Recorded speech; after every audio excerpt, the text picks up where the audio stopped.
Good morning, professors, family, and my friends of the class of 2015. It is an honor to stand before all of you today.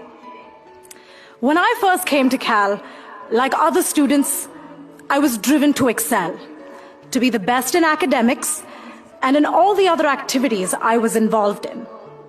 Like other students, I wanted to fulfill my sense of intellectual curiosity. Cal brings out our competitive side, our independence, and the drive to push our boundaries. As we leave college, those qualities will serve as well. In fact, it's why Cal graduates succeed. And some will say, rule the world. It wasn't until later in my undergraduate career that I realized that happiness comes not just from academic success, but also from letting people into my life and reaching out to build support systems in my community. Feeling at home was not something that I expected when I came to college 8,000 miles away from where I was born and raised. But it happened to me.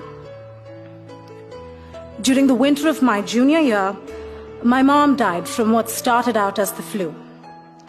I could not understand how, in a span of 3 days, someone who I had just talked to and who had laughed at my crazy jokes could somehow cease to exist.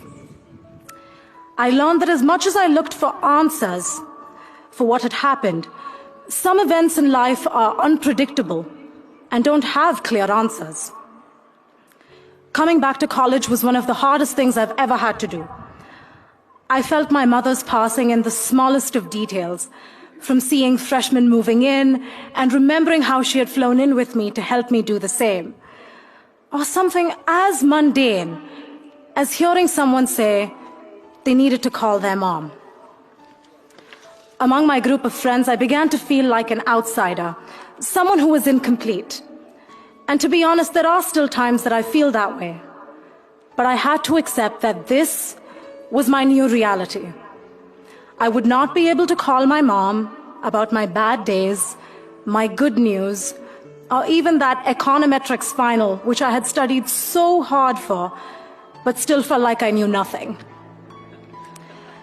It was in one of those moments when I was emotionally at my lowest and really did not feel like facing college every single day that I understood that I had to let people in.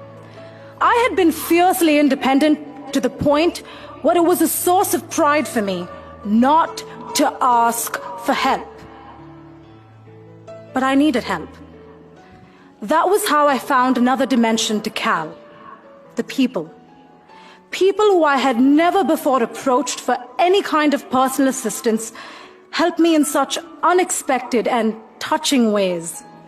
My professors, teaching assistants, and academic advisors opened their doors and opened their hearts, sometimes even sharing personal stories of loss with me. They helped me meet deadlines, plan my life, and sometimes just have a good cry in their office. My financial aid advisor at Cal, who ensured that my budget appeal went as smoothly as it could, so I didn't have to worry about financial aid while grieving my mom.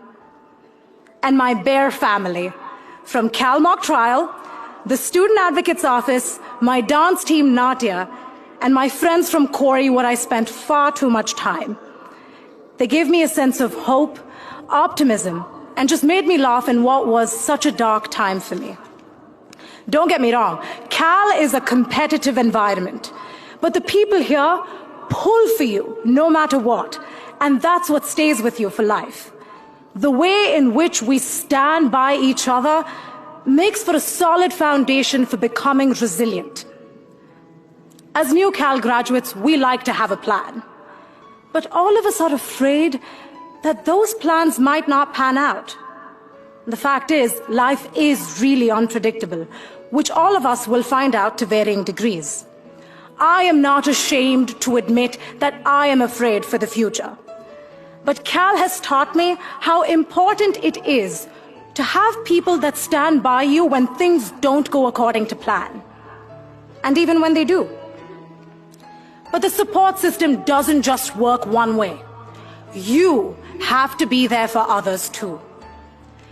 Can we agree that it is important to reach out when you have the power to affect someone else's life?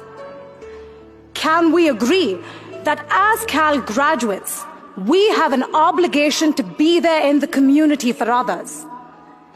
And I'm sure we can all agree that letting people in and reaching out can be so rewarding.